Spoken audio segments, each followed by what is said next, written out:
명절, 이번 명절은 좀 특별하게 주중에 끼어 있어서 어떻게 보면 좀 알차게 보낼 수 있었던 것 같습니다. 오랜만에 저도 지난 명절에 아이들하고 같이 교보문고에 가서 책을 좀 이제 볼 수 있는 시간을 가졌습니다.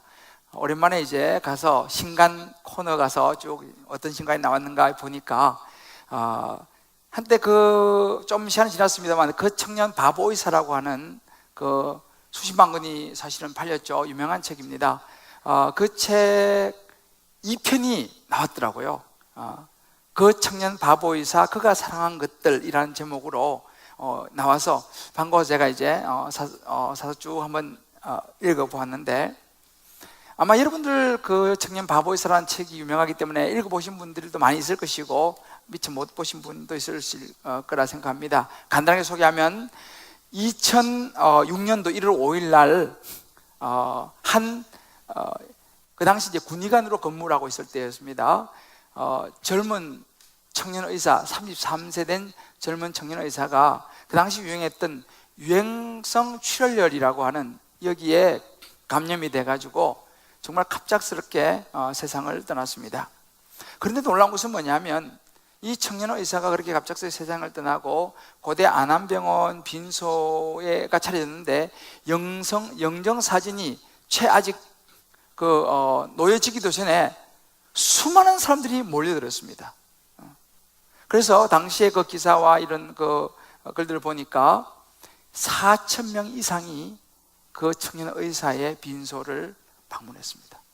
근데 서로 잘 모르는 사람들이고, 어떤 사람이 왔느냐 보니까 물론 이제 의사였으니까 의사들이 많았겠죠. 그리고 간호사들, 또 병원 직원들은 많았고도 없겠고요. 그가 근무했던 곳의 사람들, 그리고 어디 동기들, 또 형 하면서 따라다녔던 그 후배들, 또 선배들, 또 군인 생활의 군인들. 근데 그때 온 사람들 중에서 보니까 병원에서 이렇게 시트 갈아주는 청소하는 아주머니, 식당 아주머니, 또 매점 앞에서 구두 닦는 아저씨. 이분은요, 자기가 지금까지 살면서 의사 선생님한테 사람 대접 받아본 거는 이 청년 의사 선생님이 처음이었다, 그런 고백을 하는 그런 내용도 나옵니다. 대학부 제자들, 또 교회 제자들, 또 선후배들, 하여튼 이 여러 분야의 사람들이 왔는데, 특이한 것은 뭐냐면 각자가 이 청년 형제하고 개인적인 배품을 받았든지 사랑을 받았던 개인적인 추억을 가지고 있는 사람들이라는 것입니다. 와서 다 한마디씩 하는 거예요. 자기 나름대로. 그러니까 그 많은 사랑과 이 청년 의사가 그런 좋은 배품과 사랑의 관계를 맺고 있었다는 것입니다. 그때 세상은 사실 깜짝 놀랐습니다. 아직 장가도 가지 않은 청년, 30살밖에 먹은 청년이 죽었는데 이렇게 많은 사람들이 몰려온다는 것은 이례적인 일이기 때문에 세상이 깜짝 놀랐죠. 그때 뉴스에 나오고 그랬습니다. 그 청년이 누구냐면 바로 안수현이라는 청년 의사입니다. 우리 보통 그렇게 말하지 않습니까? 사람은 살았을 때보다도 죽었을 때 그 가치가 드러난다, 이런 이야기를 합니다. 그 사람이 그 자리에 있을 때는 모르지만 그 자리를 떠났을 때에 그 사람의 진가가 드러난다는 것이죠. 쉽게 잊혀지는 사람이 있는가 하면 두고두고 많은 사람들의 기억 속에, 가슴 속에 남아가지고 이야기되어지고 그가 남기고 갔던 삶의 모습들이 영향을 끊임없이 미치는 그런 사람들도 있습니다. 도대체 저는 그런 생각을 해봤습니다. 그 책을 읽어보면 이제 그런 부분이 나옵니다만은 도대체 이 안수현 형제가 어떤 삶을 살았길래, 어떤 신앙의 모습을 가졌길래 그가 예수의 흔적을 남기고 왔을까? 특별히 그 책에 보면 여러 이제 글을, 이 책은요 사실은 본인이 쓴 책이 아닙니다. 왜냐하면 본인은 갑작스럽게 세상을 떠났기 때문에 그 이후에 그를 아는 주변에 있는 교수님들, 또 동료들 해가지고 그가 남겼던 편지라든지 또 일기, 썼던 글, 이런 것들을 다 모아가지고 그것을 가지고 책을 낸 거예요. 그게 참 의미가 있는 것이죠. 근데 그 중에서 어떤 분은 이렇게 말하는 것입니다. 잠깐 내 곁에 왔다 간 예수님이었다. 도대체 그가 어떤 모습을 보여주었길래 잠시만 내 곁에 왔다 간 예수님이었다. 그러니까 수많은 사람들이, 심지어 예수 안 믿는 사람조차도요, 야, 나는 정말 그 청년 의사 그 사람이라면 참 예수 믿는 사람 같아, 야, 그 사람은 달랐어 라고 말할 정도로 많은 사람들의 가슴 속에 예수님의 향기를 남기고 떠났습니다. 도대체 어떻게 했길래 말이죠. 그가 베푼 많은 이야기들은 본인의 일기 속에, 또 그 직접 보고 느낀 사람들의 글 속에 잘 나타나 있는데, 이번에 특별히 이 편에서 제가 좀 관심 있게 보았던 것은 뭐냐면, 이 안수연 형제가 어떻게 그런 삶을 살 수 있게 되는가, 중요한 결정적인 한 포인트를 제가 읽었습니다. 거기에서 그런 이야기를 하더라고요. 본인은 의사니까 이 병원마다 한 분야의 권위자인 교수님이 계신다고 그래요. 그러면 어떤 분이 권위자가 되느냐, 그 권위자인 까닭이 뭔지를 뒤쪽 설명하고 이렇게 이야기하더라고요. 수많은 환자들을 돌보면서 책이나 강의로는 습득할 수 없는 다양한 임상 경험과 시행착오를 경험하신 분들이기 때문이다. 대학병원에서 5년간 걸친 인턴과 레지던트를 겪으면서 나는 신앙생활과 병원 생활의 중요한 공통점을 깨달았다. 그것은 아는 것이 아닌 경험하는 것이라는 것이다. 이렇게 이야기하고 있습니다. 제가 이걸 보면서 바로 이것이었구나, 제가 무릎을 쳤습니다.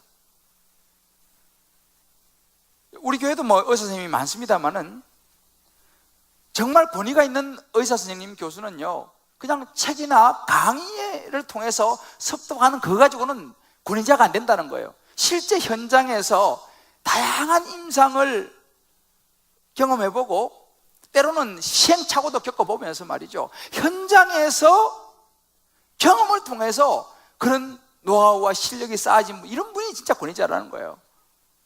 그러고 보니까 자기가 보니까 신앙생활이나 병원생활이나 공통점이 그거더라는 것입니다. 그래서 제가 깨달은 게 뭐냐면, 이 안수연 형제는 예수를 아는 사람이 아니고 예수를 경험한 사람이었구나를 알게 됐어요. 교회 다니고 신앙생활하면 우리가 예수를 얼마나 많이 듣습니까? 그죠? 뭐 맨날 예수 이야기하죠. 뭐 하나님 이야기 맨날 듣잖아요. 그러나 듣는다고 해서 그것을 지식적으로는 알 수는 있습니다만은 아는 거하고 경험하는 거는 다르다는 거예요. 아는 거는 수준이 조금 낮다는 것입니다. 진짜 수준은 경험하는 거예요.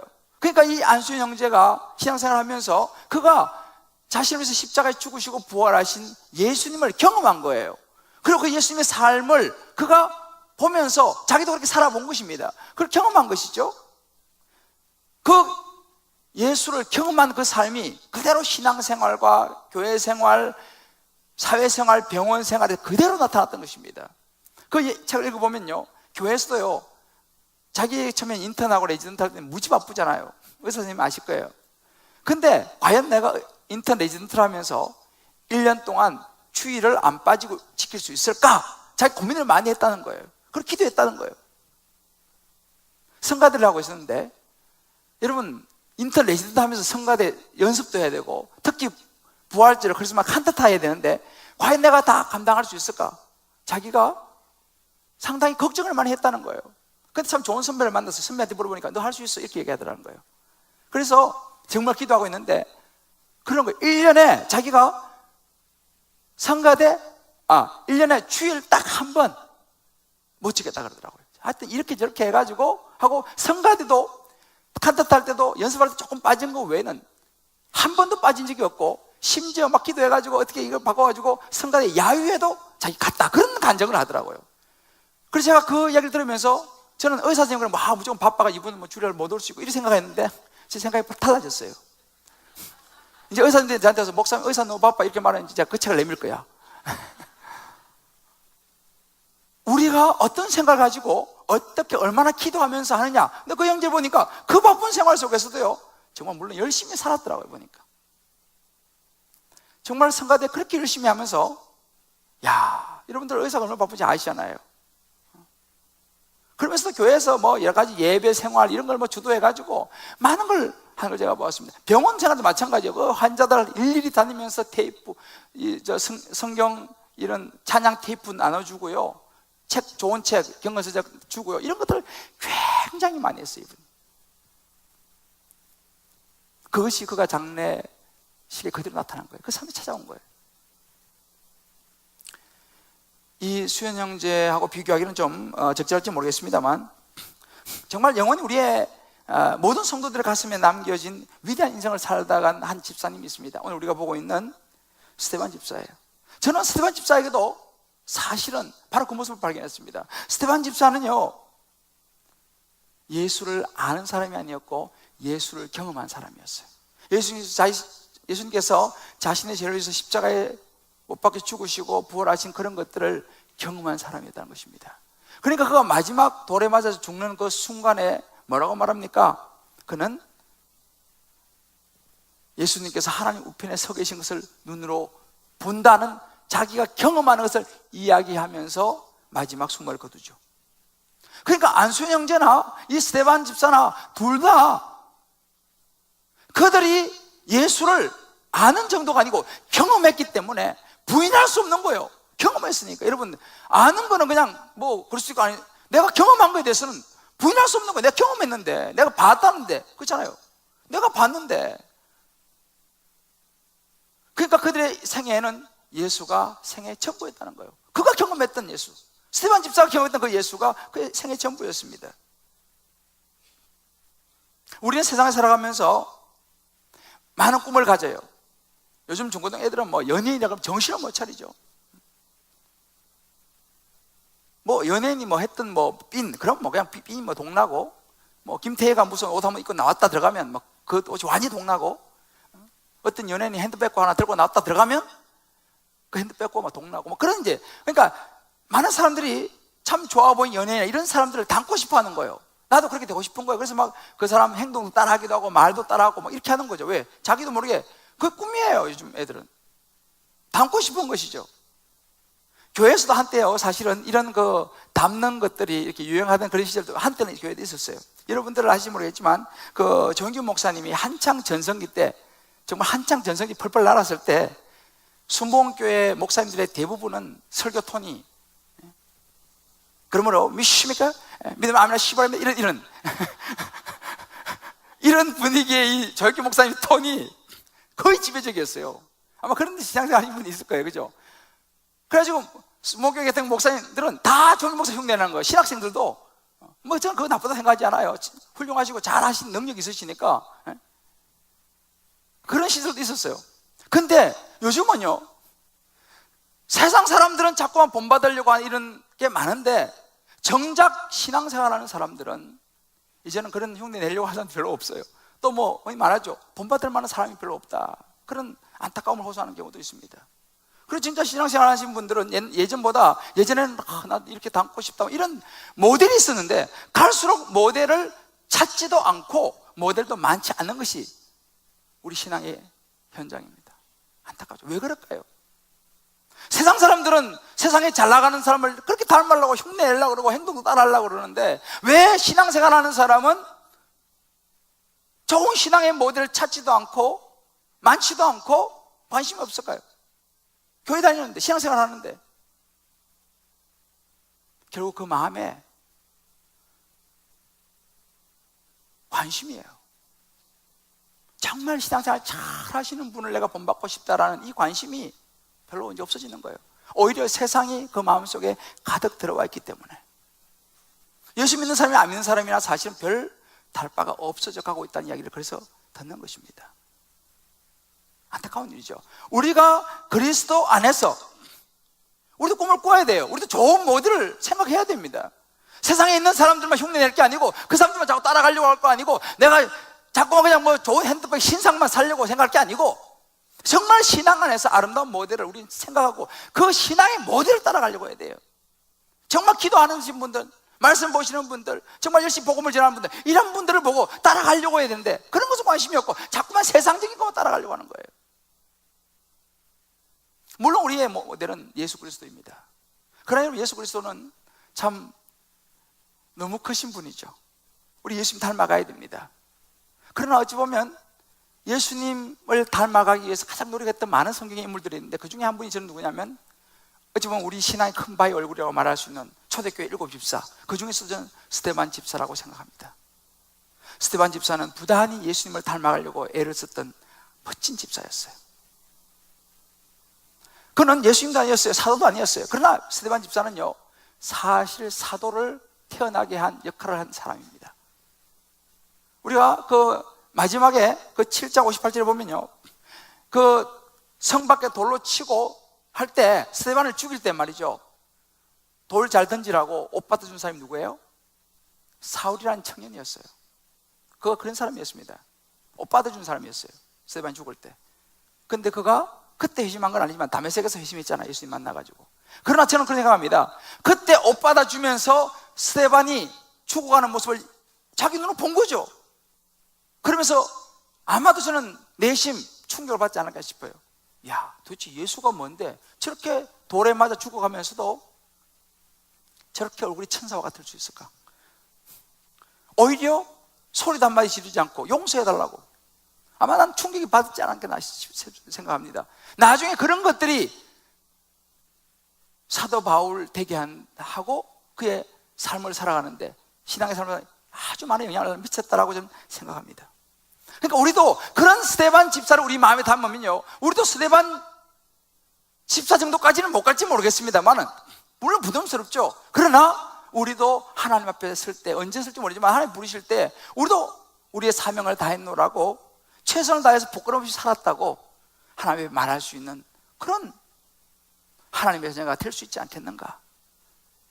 저는 오늘 이 말씀을 통해 성령께서요, 저와 여러분 각자의 마음속에 이 스데반을 마음에 담고 우리도 스데반처럼 그런 신앙의 길을 가는 아름다운 하나님의 자녀, 위대한 인생의 주인공이 다 되시기를 주님의 이름으로 축복합니다. 그럼 어떻게 하면 우리가 스데반을 닮아갈 수 있을까? 스데반 삶을 봐야죠. 스데반은 어떤 삶을 살았길래요? 첫 번째 보게 되면 스데반은 땅에서 하늘을 보며 사는 사람이었습니다. 쉽게 말하면 두 발은 땅에 딛고 마음은 하늘에 두고 살았던 사람이었어요. 여러분, 지난주에 봤습니다. 초대교회가 부흥하면서 사람들이 많아졌죠. 사도들이 다 일을 처리 못하고 펑크나기 시작했습니다. 그래서 사도들이 성령과 지혜가 충만한 사람 7을 세워가지고 많은 일들을 나누어주고 사도들은 기도와 말씀에 전념했습니다. 그러자 어떤 일이 일어났냐면 6장 7절에 보면 말씀이 점점 왕성해지고요, 제자가 점점 늘어난 것입니다. 복음이 아주 왕성해졌습니다. 그런데 그 7 집사 중에서 특별히 더 눈에 띈 것이 누구냐면 스데반 집사였습니다. 8절에 보게 되면 이 스데반 집사가 은혜와 권능이 충만해서 이제는 기사와 표적까지 행한 일이 생겼습니다. 그러니까 스데반 집사가 탁월하게 사역을 감당하는 모습을 보니까, 그런 항상 여러분 하나님의 사역을 탁월하게 감당하면 그건 반대 사단의 그런 방해가 있죠. 그런 스데반을 보면서 시기하고 질투하는 사람들이 생겼습니다. 이 사람들이 가만히 두지 않았어요. 스데반 집사를 어떻게 하면 좀 이제 모함할 수 있을까 생각해가지고 사람들을 거짓말을 하게 만들고, 또 제사장과 서기관들 이런 사람들을 막 충동질해가지고 스데반을 붙잡아가지고 공회 재판장에 세우게 만들었습니다. 뭐 이런저런 거짓말 많이 했죠. 특히 하나님을 모독한다, 신성을 모독한다, 율법을 어긴다, 뭐 이런 거짓말을 막 해가지고 법정에 세웠습니다. 거기다가 더군다나 거짓 정인들이잖아요. 또 거짓 정인을 돈 주고 사가지고 거짓 정인을 세워가지고 그 재판장 앞에서 거짓 증거를 하게 했습니다. 기가 막힌 일 아니에요. 그런 일이 없는데. 근데 여기서 유대인에 보면요, 하나님을 모독하다 그러면 그 사람은 사형감입니다. 그런 지금 상황에 지금 놓여 있어요, 스데반이요. 그런데 이 15절에 보게 되면 스데반이 그런 상황에서 어떤 모습을 보여주냐면, 공회 중에 이제 그렇게 막 거짓 정인하고 막 이렇게 하니까 사람들이 이제 스데반을 볼 거 아니에요. 다 스데반이 어떤 얼굴이냐 봐서 그래요. 그 얼굴이 천사의 얼굴과 같더라 그랬습니다. 기가 막힌 일이죠. 그 자리에서 그냥 막 난동을 피우고, 나는 억울하다고, 내가 그런 말을 한 적이 없다고, 저 사람 나쁜 사람이라고 막 고래고래 고함을 치면서 막 소란을 피워도 지금 쏘기 시원치 않을 판에, 그렇잖아요. 거기서 스데반은 얼굴이 천사의 얼굴 같았더라. 여러분, 이게 가능합니까? 얼마나 억울한 자리예요. 그 자리, 그 정도 지금 소송은요, 자기가 목숨이 위태롭다는 걸 알았으면, 지금 목숨이 사형이냐, 목숨이 왔다 갔다 하는 그런 자리예요. 그런 자리에서 스데반이 얼굴이 천사와 같았다는 것은, 이거는 쉬운 일이 아니에요. 야, 어떻게 그랬을까? 근데 이 대목을 보면요, 예수님께서 빌라도의 법정에서 섰을 때 모습이 바로 그런 모습이었어요. 원망하는 모습이 아니었어요. 렘브란트가 그린 그 그림에 보면 그런 장면이 나오는데, 예수님의 얼굴이 아주 인자하게 표현되고 있습니다. 바로 스데반이 그런 모습이었다는 것이죠. 저는 한번 생각해 봤어요. 내가 만약에 그 자리에 서 있었다면 나는 어땠을까? 정말 기가 막힌 억울한, 저 완전히 거짓말하고 있는데, 지금 완전히 없던 일을 이야기하고 있는데, 아마 저는 견디기 상당히 힘들었을 것 같아요. 그래서 내가 생각해 봤어요. 나는 사람들 만나고 우리 교육자 회의 이렇게 매주 하는데, 제가 항상 천사의 얼굴일까요? 아니면 때로 우르글부르글 할까요? 한번 생각해 봤어요. 난 내 얼굴은 어떤가? 그래서 항상 천사의 얼굴인 것 같지는 않아요. 스데반하고 비교가 되는 거예요. 우리가요, 사실은요, 살면서 견디기 힘든 게 뭐냐면, 오해를 받을 때, 사람들이 거짓말하는데 그 거짓말을 들어야 돼. 정말 가슴이 아프잖아요. 그때 얼굴이 찌그러지는 거예요. 특히 자존심 상한 이런 일을 만나면 참 어렵습니다, 참기가. 근데 우리는 일상에서 그 정도만 만나도 얼굴이 찌그러지고 막 화가 나고 막 붕괴가 했는데, 스데반이 목숨이 왔다 갔다 하는 순간에도 천사의 모습을 하고 있는 모습을 보게 됩니다. 바로 이것이 우리하고 스데반 차이예요. 어떻게 그게 가능했을까? 오늘 우리가 55절 56절에 보게 되면 나옵니다. 스데반이 성령이 충만하여 하늘을 우러러 주목하고 하나님의 영광과 및 예수께서 하나님 우편에 쓰신 것을 뭐예요? 보고 말하되 보라, 하늘이 열리고 인자가 하나님 우편에 계신 것을 보느라. 무슨 얘기입니까? 스데반은 기가 막힌 상황 속에 자기 두 발을 딛고 재판장 앞에 서 있습니다. 거짓 모함과 이런 상황 속에 발을 딛고 재판장에 서 있지만은, 그는 뭘 봤느냐? 하나님을 바라봤습니다. 하나님 나라를 바라봤습니다. 하나님의 영광을 바라봤습니다. 그는 다른 세계의 사람이었어요. 발은 여기 딛고 살았지만, 인간의 몸은 재판장 앞에 서 있지만은 그의 마음은 하늘 보좌에 가 있다는 사실을 여러분 믿으시길 바랍니다. 만약에 우리가 그 자리에 있었다면, 여러분 한번 생각해 보십시오. 저와 여러분은 살아가다가 참 인생길 험하고 마음 지쳐 살아갈 용기 없어질 때, 우리의 발이 그런 상황에 있을 때, 여러 가지 회사 생활, 직장 생활, 가정 생활, 남편과 여러 가지 관계 속에서 사업, 거래처 관계 이런 속에서 기가 막힌 일을 당할 때에 우리 마음이 어디가 있느냐라는 걸 생각해 봐야 돼요. 우리 정말 하나님을 바라보고 있느냐, 내 마음이. 기가 막혀서 자식이 너무 말을 안 들어서 내가 너무 가슴이 아픈데, 내 마음이 그럴 때도 현실은 기가 막힌 상황인데 하나님을 바라보고 있느냐?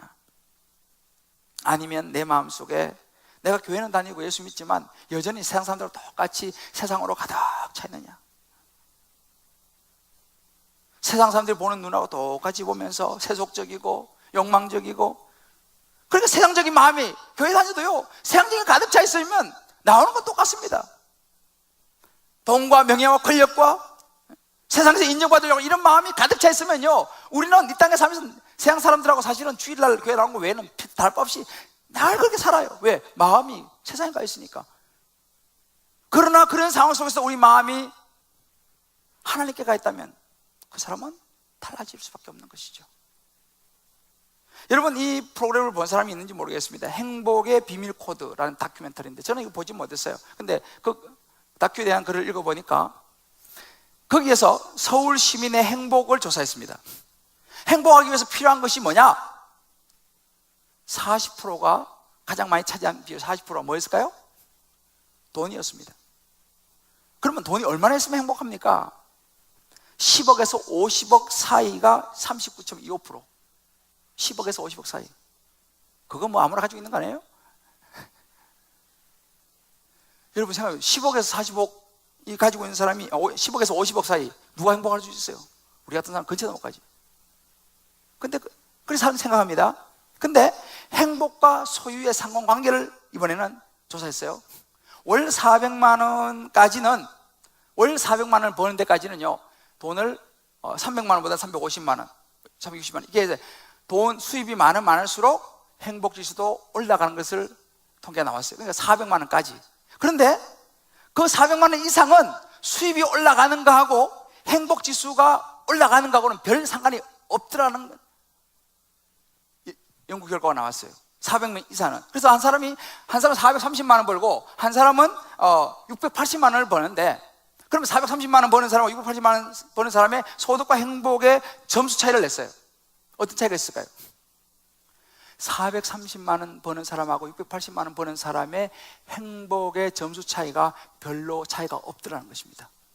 왜 그럴까요? 이유가 그렇습니다. 680만 원 버는 사람은요, 430만 원 버는 사람보다 일을 더 많이 해야 돼. 더 열심히 해야 돼. 그러다 보니까 더 많이 노력하는 과정에서 많은 소중한 것을 잃어버리더라는 것입니다. 가족하고 대화하는 시간도 점점 줄어들고, 소중한 사람 만나는 것도 줄어들고, 여러 가지 자기가 정말 소중한 일들이 있는데 그거를 감수하고 포기해야지만이 돈을 많이 버는 거예요. 그래서 그런 걸 다 포기하고 감수하고 돈은 많이 벌었는데 그럼 이 사람이 행복하냐? 그렇지 않더라는 것입니다. 무슨 이야기입니까? 돈이면 다 행복하다? 이게 아니라는 거예요. 물론 400만 원도 적은 돈은 아니지만은 어느 선까지는 몰라도 사실은 돈이 인생의 행복의 전부는 아니다라는 수치가 나왔습니다. 우리도 알고 있잖아요. 여러분, 돈 많고 명예 많고 권력 있다고 해서 다 행복할까요? 우리는 알지 않습니까? 그렇지 않다는 것을. 우리 인간은요, 행복의 코드가 딱 하나 있어요. 뭐예요? 하나님이 우리를 만들 때 코에 생기를 불어넣으셨어요. 하나님의 영이 우리 안에 들어와 있습니다. 그러니까 우리는 우리 영혼이 만족해야지 행복을 느껴요. 믿습니까? 영혼의 행복은 하나님께서 주시는 은혜, 스테반이 본 하나님 나라를 우리가 볼 때 진짜 행복을 느끼는 것이, 이게 인간이에요. 그래서 사람이 이걸 모르고 자꾸 돈, 명예, 권력, 이런 거 가지고 우리의 행복을, 영혼을 채우려니까 안 채워지죠. 아무리 해보세요. 무엇을 보느냐, 이렇게 중요한 거예요. 뭘 생각하느냐, 거기에 따라 얼굴이 달라지는 거예요. 돈이 전부가 아닙니다. 저는요, 가끔 말씀드리지만 저희 참 가난했어요, 어릴 때부터. 그래서 제가 한 번씩 우리 아버지한테 이제 그런 얘기 했어요. 물 마시면서, 아버지, 우리도 좀 언제 좀 잘 살아봐요. 부자 좀 언제 돼요? 이렇게 가끔씩 투정을 했어요. 우리 아버지가 웃으면서, 야, 우리는 벌써 부자야, 그러는 거예요. 왜 우리가 부자야, 이렇게 가난한데요? 너하고 나하고 있으면 부자 아니냐? 아버지 아들자, 맞더라고 말이. 그래, 너하고 나와서 부자지 뭘 그래, 웃으시는 거예요. 그때 나도 웃었지만은, 아버지 그런 거 말고요. 근데 제가 시간이 지나면서 보니까요, 그 말이 틀리진 않더라고요. 행복은 돈으로 오는 게 아니고 아버지와 아들과의 서로 좋은 관계에서 그것도 행복해지는 거예요. 제가 이번에 명절에 시골에 내려가가지고 가면 꼭 제가 살던 동네에 이렇게 이제 한 바퀴 돌아요.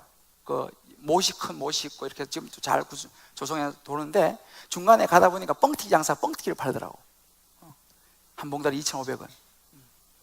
그래서 제가 뻥튀기를 2봉다리 샀어요.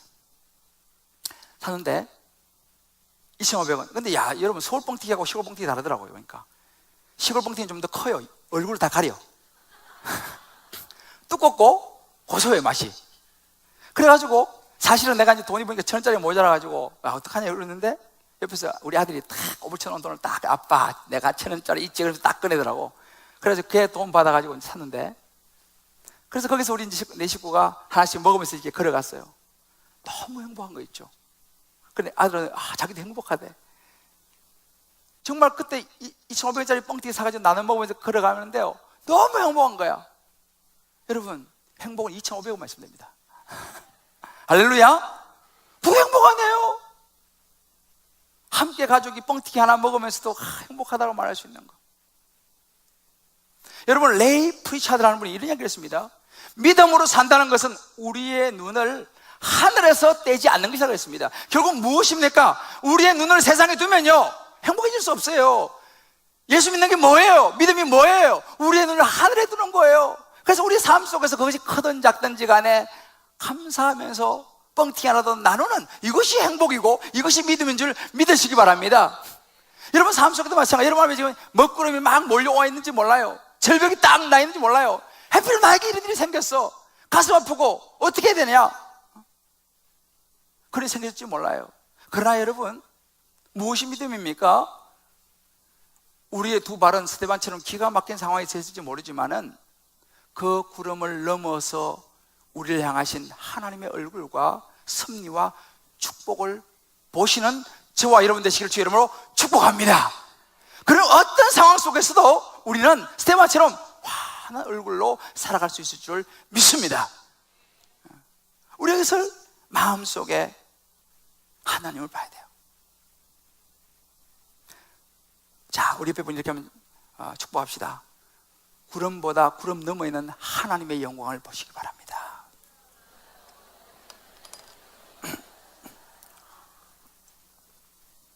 두 번째, 스데반이 살았던 삶은 용서하면서 살았던 삶이었습니다. 우리도 스데반을 닮아가려면 용서하는 삶을 살아야 됩니다.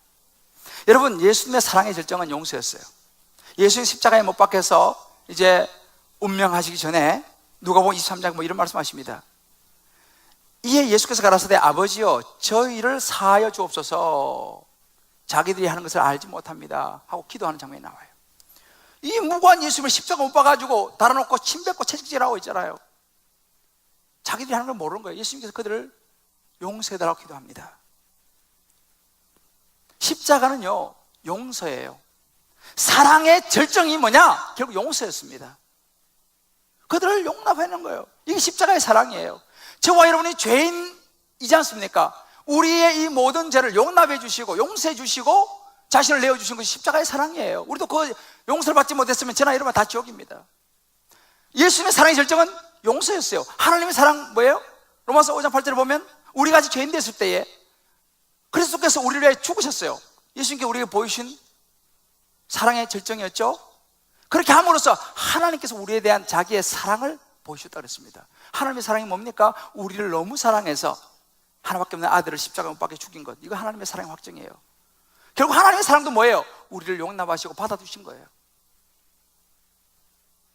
바로 이것을 스데반이 경험했던 것입니다. 십자가를 보면서 경험했고 스데반이 하나님의 관계 속에서 이것을 보았습니다. 어떻게 했습니까?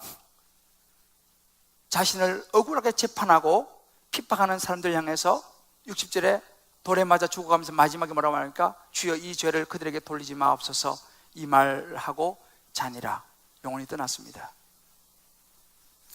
마지막 숨을 거두는 순간 스데반이 한 것이 뭐냐 하면 그들을 용서한 것입니다. 이거 진짜 거룩이에요. 하나님을 보는 사람만이 아무나 용서할 수 있는 게 아닙니다. 하나님을 보는 사람만이, 예수님의 십자가 용서를 경험한 사람만이 가능한 거예요. 이건 무지 어려운 이야기죠, 사실은요. 제일 하기 힘든 것 중에서 뭐예요? 용서죠. 용납하는 거, 받아들이는 거. 나한테 너무너무 못할 짓을 한 사람을 내가 받아들이는 거, 이게 용납이 용서입니다. 저는요, 하나님을 경험한 사람들이 진짜 진정한 수준 있는 성숙한 그리스도인이라고 저는 믿습니다. 아까 제가 초기에 말씀드렸던 안수현 그 청년 의사, 그 형제는 얘기했잖아요. 아는 것이 아니고 경험하는 것이 권위 있는 의사를 만들더라, 그 말이에요. 그러니까 안수현 형제는 아는 것이 아니라 경험했다는 것입니다. 하나님의 사랑, 예수님의 십자가를 경험한 거예요. 스데반 집사,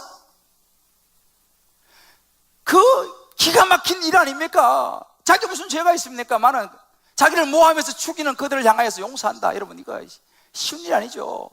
아무나 못하는 일이죠. 그런데 여러분 보세요. 용서를 아는 사람하고 용서를 하는 사람하고 다른 게 뭐냐면, 용서를 아는 사람은 그게 용서 같다라고 생각하지만 용서를 하는 사람은요, 용서를 경험하게 되는 거예요. 왜? 내 가슴이 찢어지니까. 저런 사람을 내가 어떻게 용납해, 용서해? 안 되거든. 그런데 그걸 하려고 하면 무슨 생각이 납니까? 예수님 생각이 나죠. 그래, 예수님 십자가가 바로 이런 것이었구나. 정말 예수님이 나를 위해서 이렇게, 비교도 안 되지만 조금은 이해할 수 있는 거예요. 하나님의 사랑을, 예수님의 사랑을 내가 용서를 실천할 때에 경험할 수 있는 것입니다. 그런데 내가 용서 안 해오면 그걸 경험하기 어렵다는 것입니다.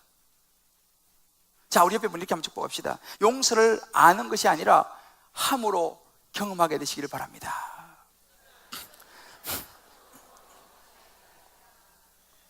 이렇게 경험이 중요한 거예요.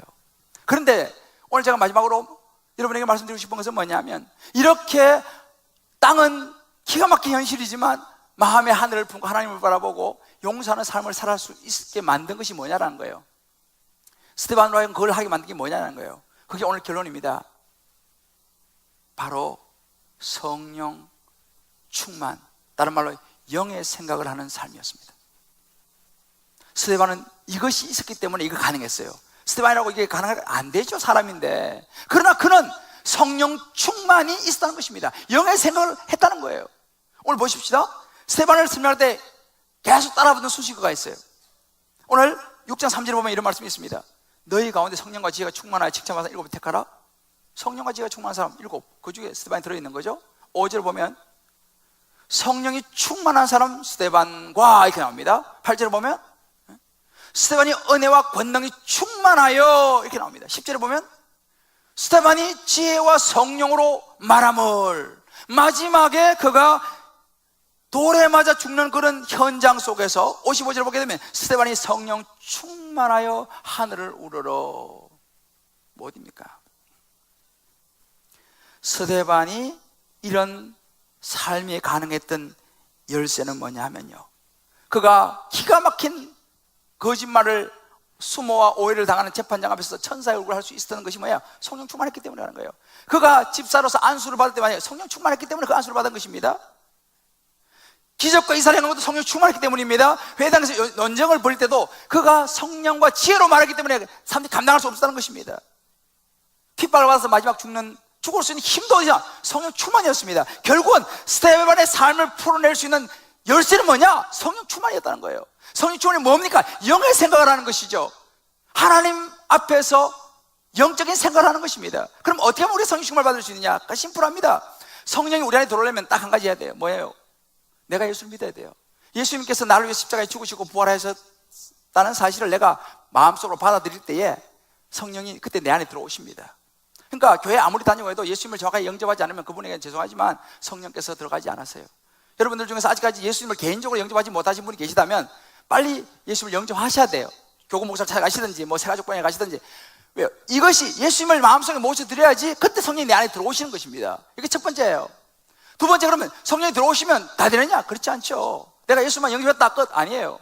그 성령이 나를 지배할 수 있도록 나를 내어드려야 돼요. 그게 뭐예요? 그게 성령 충만입니다. 어떻게 하면 나를 내어드릴 수 있습니까?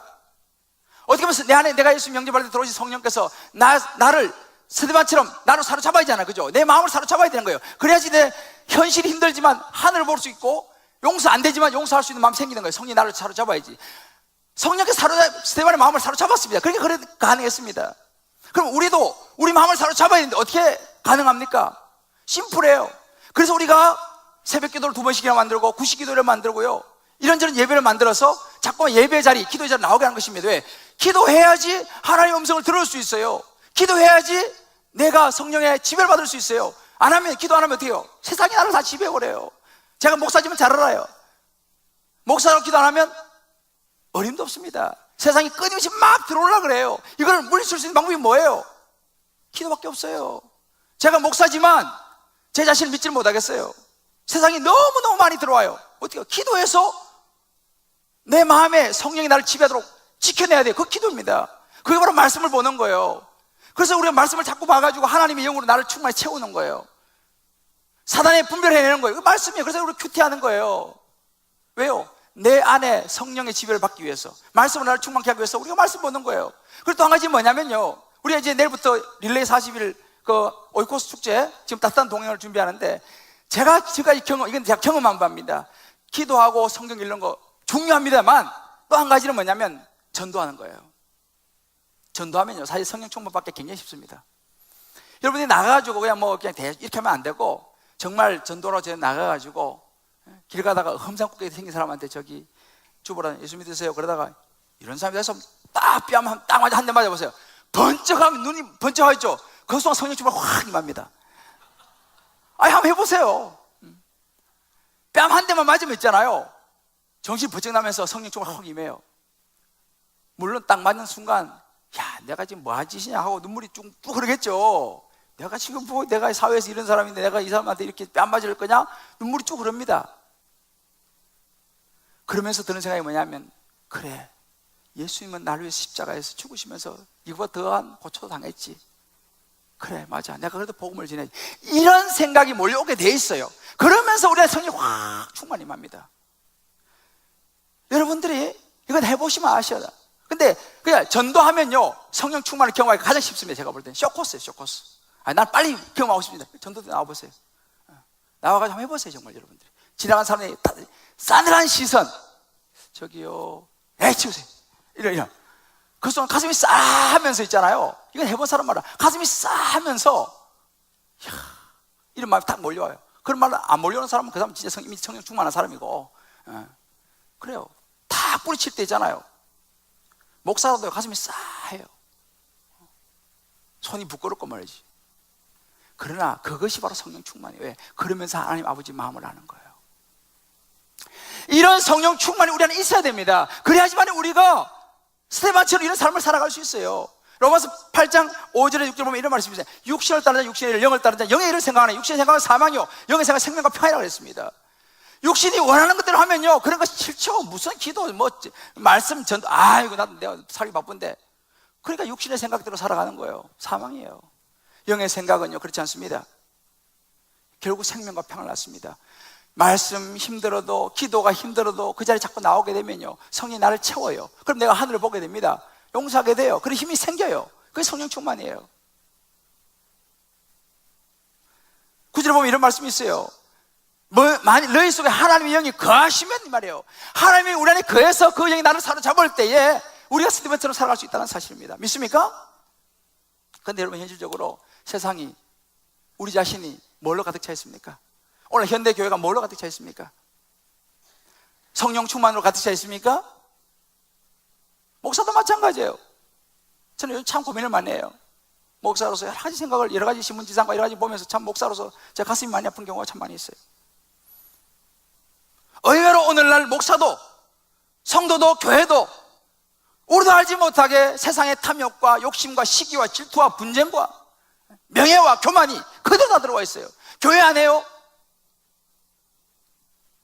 때로는 더 할 때가 있어요. 교회도, 교회 안에 세상도 그렇게 안 하는데 교회가 그렇게 하는 부분이 교회 안에서도 있다니까요. 왜 그렇습니까? 성령 충만해서 그런 걸 몰아내야 되는데 그 안에 성령이 충만하지 않고 교회가 세상이 충만하니까 그럴 수밖에 없다는 사실입니다. 그 19세기 초에요, 미국의 부흥운동을 주도했던 아주 찰스 피니라고 하는 유명한 분이 있습니다. 이 찰스 피니가 그런 이야기를 했어요. 못하는 것이 죄인 줄 모르는 현대교회, 분명히 이것은 병든 교회다. 제대로 역할을 못하는 것이 병든 교회라는 거예요. 주님은 살인하지 말라는 명령과 똑같은 권위를 가지고 성령 충만하라고 말씀하셨다. 그런데 살인은 죄인 줄 알면서 왜 성령 충만하지 않은 것을 죄인 줄 모르는가? 이렇게 하겠습니다. 사람 죽이는 건 죄인 줄 알면서도 왜 기도하지 않는 건 죄가 있는지 모르는 말이죠. 사람 죽이는 도둑질하는 건 죄인지 알면서 왜 말씀 보지 않는 거, 왜 전도하지 않는 것은 죄인 줄 모르냐 이 말이에요. 왜 그런 걸 통해 성령 충만해야 되는데 왜 도둑질은 죄인지 알면서 성령 충만하지 못한 것은 죄인지 모르냐 이 말이에요. 저는 이 말 듣고 정말 그렇다. 오늘 많은 성도들이 그저 내가 나쁜 짓 안 하면 되지, 아니요, 해야 할 일을 하지 않는 것도 죄라는 것입니다.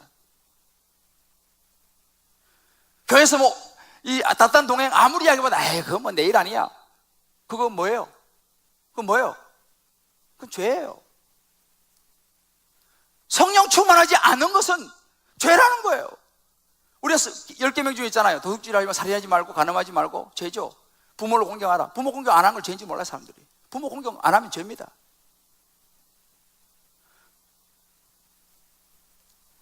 맥클라렌이라는 목사가 이런 이야기 했습니다.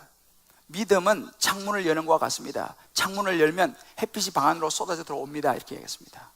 저는 이게 성령 충만이라고 생각해요. 우리가 마음의 문을 열어야 돼요.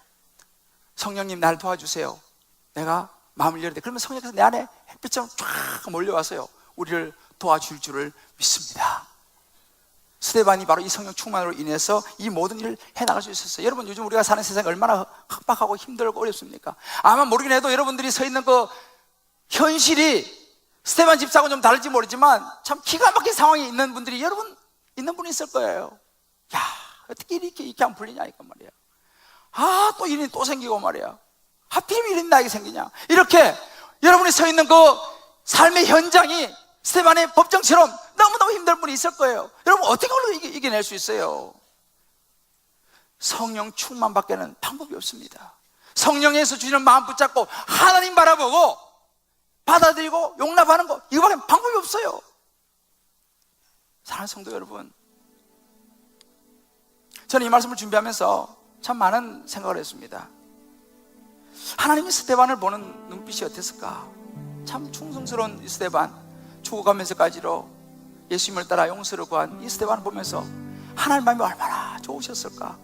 하나님의 눈빛이 얼마나 따뜻했을까? 이런 생각을 해봤어요. 근데 저한테 한번 적용을 해봤어요. 하나님이 김대중 목사를 보면 하나님의 눈빛은 어떻게 보실까? 야, 참 충성스럽게 잘한다라고 보실까? 아니면 안타까운 눈빛으로 좀 더 잘해야 되는데 김 목사, 이런 눈빛으로 나를 보실까? 여러분을 보시는 주님의 눈빛은 어떻겠습니까? 우리 지금 어떤 길을 가고 있을까요? 여러분 어떤 길을 가고 있습니까? 신앙생활 하면서도 세상 길을 가고 있습니까? 아니면 정말로 스데반처럼 하나님을 바라보고 성령 안에서 영의 생각을 하면서 살아가고 있습니까? 저는 그 안수현 형제가 쓴 일기의 한 대목을 보고 참 감동을 받았습니다. 자기가 그렇게 일찍 세상을 떠날지는 몰랐었겠지만 그가 남겨온 일기장 속에 발견된 한 대목입니다. 주님께서 정하신 생의 마지막 날, 최선을 다한 나의 연주가 비로소 마침표를 찍을 때 갈채를 받기에 부끄러움이 없을 최선을 다한 연주를 마치고 무대에서 내려오고 싶다.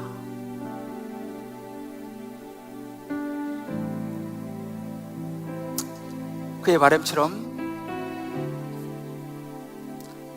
안수현 그 청년은 자신의 소명대로 자신의 곡을 최선을 다해서 연주하고 이 땅에 남은 사람들에게 자신의 삶, 예수님을 믿는 사람의 삶 그 자체를 감동으로 남기고 떠났습니다. 여러분, 저는 요즘 그런 생각이 많이 들어요. 90세, 100세 사는 것도 중요하지만 인생은 길이가 아니다는 거예요. 33년을 살아도, 예수도 33년 살았잖아요. 스데반도 젊은 나이에 돌에 맞아 순교했습니다. 얼마나 오래 사느냐가 중요한 게 아니고 짧은 생을 살아도 그 삶이 하나님 앞에서 얼마나 가치 있는 삶이냐, 얼마만큼 가치 있는 삶의 흔적을 남기고 떠나느냐, 저는 이것이 중요하다는 생각이 많이 들어요. 가치 없는 인생 100년, 200년 살아서 뭐 하겠습니까? 5년을 살아도 10년을 살아도 하나님 앞에 스데반처럼 그런 삶을 사는 거예요.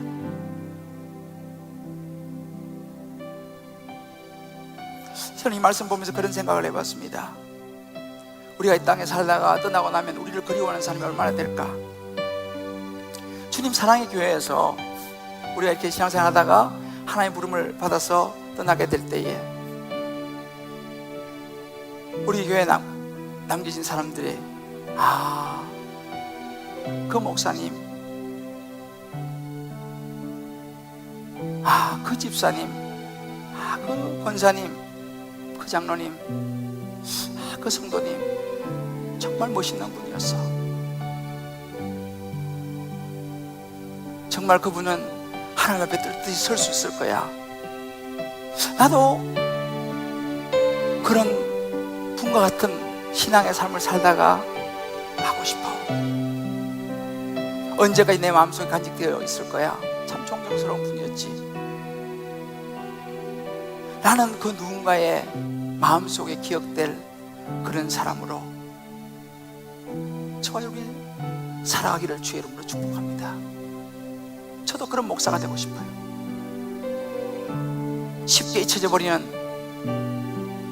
소위 말하는 세상적인 목사가 아니라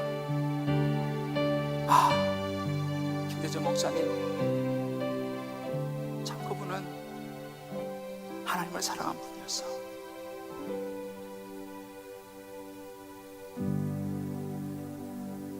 제가 오늘 아침에 집에서 나오면서 우리 아내 손을 잡고 제가 이야기했어요. 여보,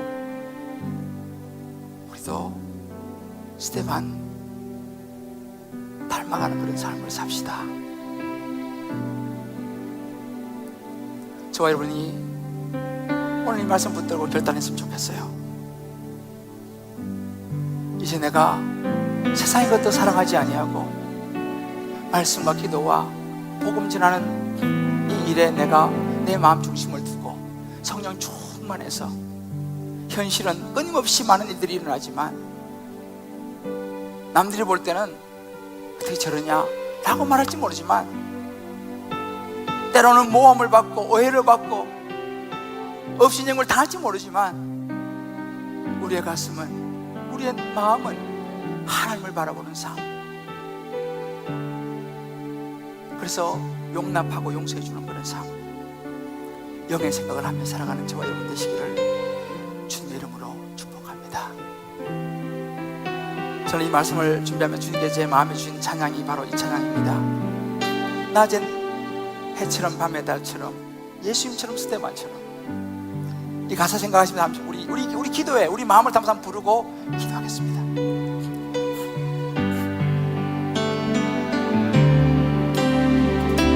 낮의 해처럼 밤의 달처럼 밤의 달처럼 그렇게 살 수 없을까? 그렇게 살 순 없을까? 스테반처럼 말이죠. 욕심도 없이 어두운 세상 비추어 온전히 남을 위해 살듯이 스테반의 꿈입니다.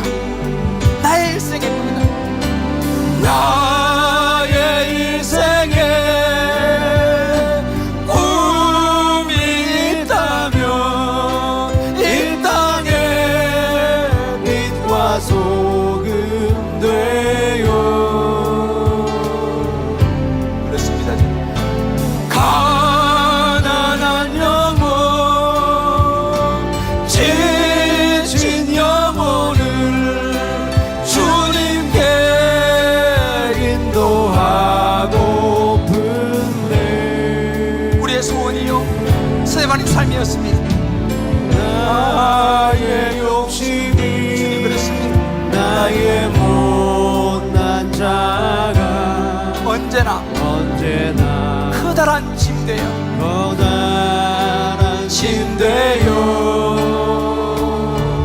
나를 짓눌러 마음을 고. 그렇습니다. 주님, 예수여 나를 도와주소서. 우리의 기도입니다. 주님, 우리도 스테반처럼 살기 원합니다. 예수님처럼 스테반처럼 우리의 소원입니다. 예수님처럼 스테반처럼 그렇게 살 수 없을까?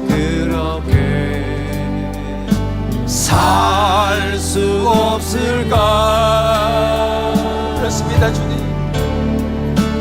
남을 위하여 당신들의 온몸을 온전히 버리셨던 것처럼. 그렇습니다. 하나님의 사랑을 베푸는 사랑이었습니다. 주의 사랑을 베푸는 사랑, 값없이 내줘주는 사랑. 그렇습니다. 그러나 나는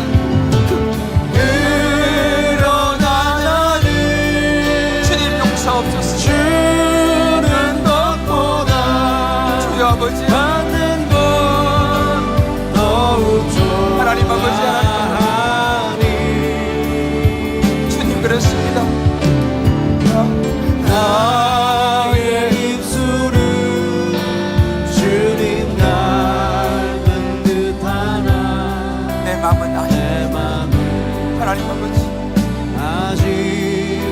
도주하여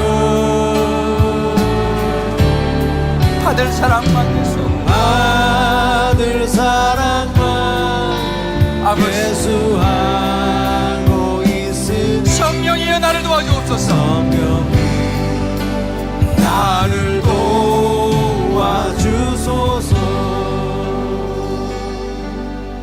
우리 한번 이 시간 기도했으면 좋겠습니다.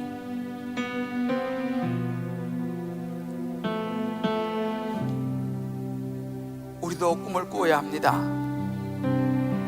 그런 말 있잖아요. 고래를 그리려고 목표를 세우면 작은 고기라도 그리지만 처음부터 작은 고기를 그리려고 하면 아무것도 못 그린다고요.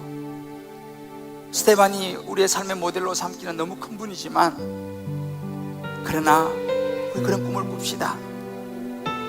하나님께 기도합시다. 주님, 부족한 인생이지만 저도 스테반처럼 살 수 있는 성령의 은혜를 주옵소서. 마지막 주님 앞에 설 때에 주님, 우리도 부끄러움이 없는 그런 인생, 위대한 인생의 주인공 되게 해달라고 오늘 말씀 들으면서 성령께서 각자의 주신 음성을 붙들고 이 시간 한번 간절히 성령의 도움을 간구하면서 기도하며 나가겠습니다. 기도합니다. 오 성령님, 우리 왕님 주시옵소서. 오 하나님 아버지, 하나님 우리에게 인자하시고 찾아가시고 말씀하여 주시옵소서. 하나님 아버지, 하나님 아버지, 하나님 아버지, 하나님 우리를 찾아 말씀하시고 찾아가 주시옵소서. 아버지여, 하나님 아버지, 하나님 아버지, 하나님 아버지, 하나님 아버지, 주여 도와주시옵소서. 우리의 욕심과 우리의 못난 자아가 하나님 우리가 세번처럼 성령으로 충만하여 주시옵소서. 하나님 아버지, 베풀고 사랑하고 용납하고 용서하고 이 땅에 그만을 두고 살지만 현실은 어렵고 힘들지만 하나님 나라 보며 바라보면서 주 아버지 하늘의 영광을 바라보며 살아오는 인생이 되게 도와주시옵소서. 하나님 아버지, 하나님을 도와주시옵소서. 우리의 삶을 주장하여 주시옵소서. 우리도 스테반처럼 주 아버지 그렇게 우리 소형제처럼 지나면 그렇게 아름다운 모습을 쓸 수 있는 우리가 될 수 있습니다. 아버지, 우리 도우시고 우리가 쓰여 주시옵소서. 아버지여, 아버지 우리를 도우시고 아버지 도와주시옵소서. 하나님 아버지, 하나님 아버지, 주여 하나님 아버지, 하나님 도우시고 아버지 영원히 소망하는 우리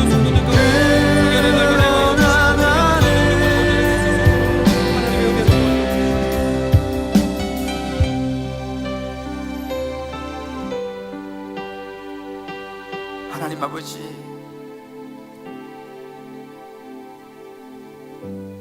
성령께서 우리 각자의 주신 음성을 이 시간 붙잡습니다.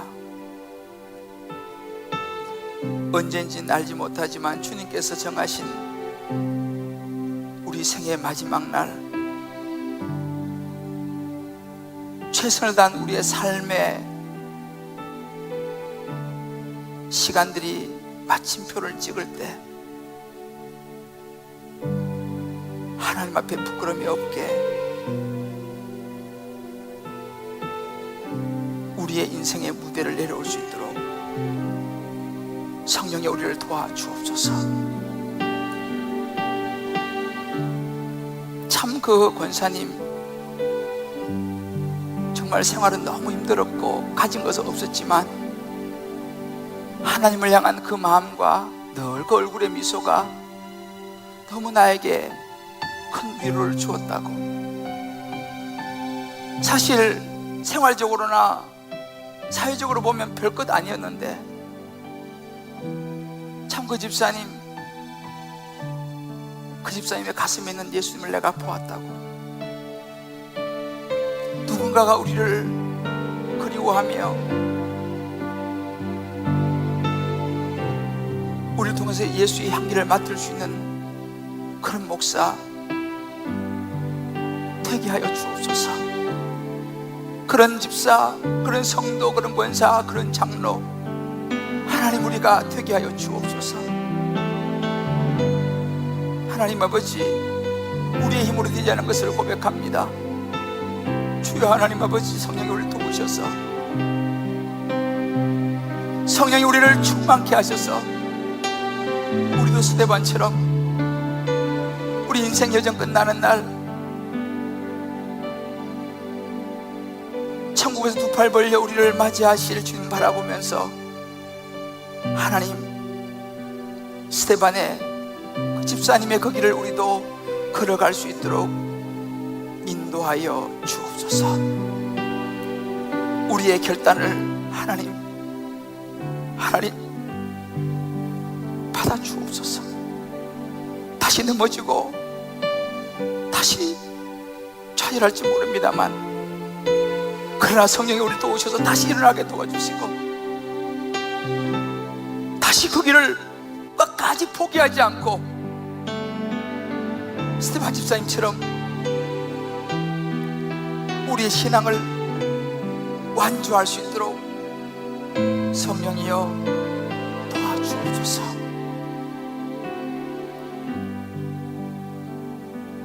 그래야 주님 앞에 서는 날 참으로 최선을 다한 삶이었노라고 고백하며 하나님 품에 안기는 우리가 되게 하여 주옵소서. 예수님 이름으로 기도드립니다. 아멘. 우리 다 자리에서 일어나시면서 우리 배분을 이렇게 한번 축복합시다.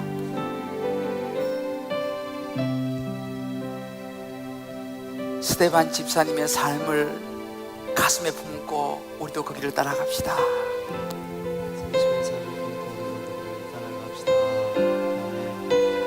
주님 앞에 서는 그날까지 포기하지 말고 달려갑시다.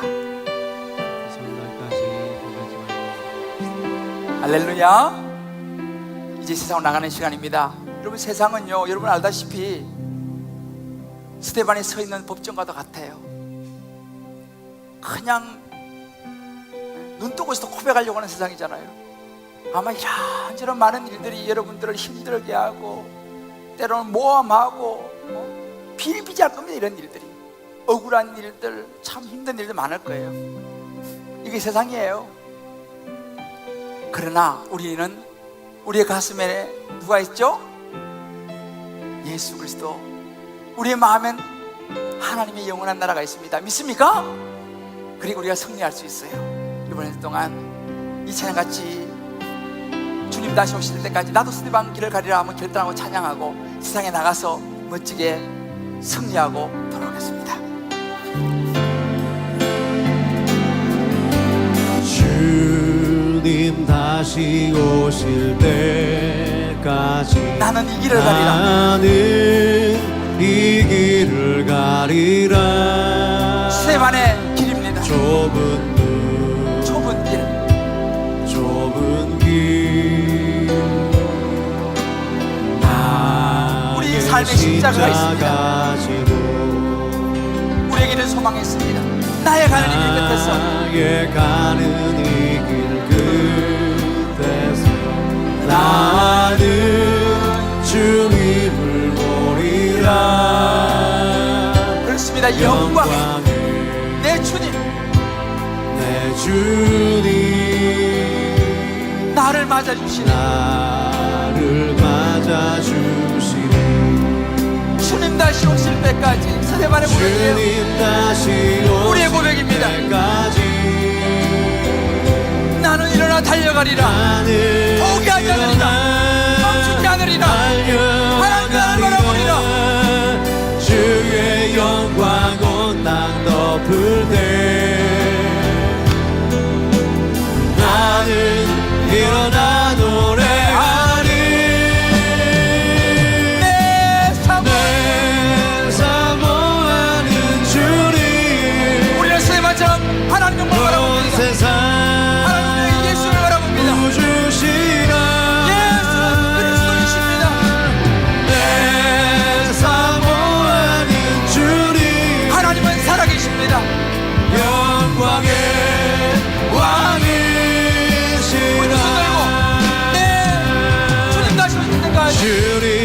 다시 오실 때까지 우리의 결단이요 우리의 고백입니다. 하나님과 우리의 마음을 드리는 것입니다. 나는 일어나 달려가리라. 달려가리라.